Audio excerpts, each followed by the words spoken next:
আজ যে ভিডিওটা তোমাদের সঙ্গে শেয়ার করছি, ভিডিওটা 2-3 দিন আগেকার ভিডিও। বরের সেদিন অফিস ছুটি ছিল। তার আবদার রাত্রেবেলাতে খাবে পমফ্রেট তাওয়া ফ্রাই। এই পমফ্রেট মাছ যখন আমার বাড়ি আসে না, প্রায় আমি এই তাওয়া ফ্রাইটা রান্না করি। আমার এই ঝোল বা সর্ষের থেকে আমার এই তাওয়া ফ্রাইটা যেন বেশি ভালো লাগে খেতে। তো সেজন্য ও সকালবেলাতেই মাছটাকে এনে রেখেছিল, সকালবেলাতেই বলে রেখেছিল রাত্রেবেলাতে তাওয়া ফ্রাই করবে।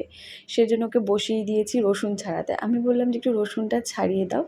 সন্ধ্যাবেলা চাটা করে নিয়ে রসুনটা ছাড়াতে বসে পড়েছে। দেখতেই পেলে প্রথমে আমি মাছটাকে ধুয়ে নিয়ে তার মাছের গায়ে একটুখানি চিড়ে নিলাম যেন মশলাগুলো ভালো করে ঢোকে। তারপরে নুন আর লেবুর রস দিয়ে মাখিয়ে রেখেছিলাম কিছুক্ষণ।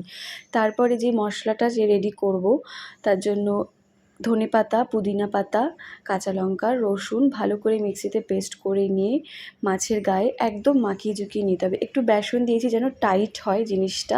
কাশ্মীরি লঙ্কার গুঁড়ো দিয়েছি আর ভাজা জিরের গুঁড়ো দিয়েছি অল্প। আর তন্দুরি মশলাটা আমি অ্যাড করেছি। এর মধ্যে পেঁয়াজও অ্যাড করতে পারো, ভালো লাগবে।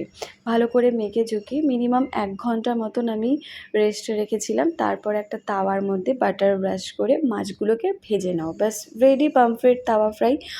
আবার এপিট ওপিট ভাজা হয়ে গেলে আবার বাটার ব্রাশ করে দাও।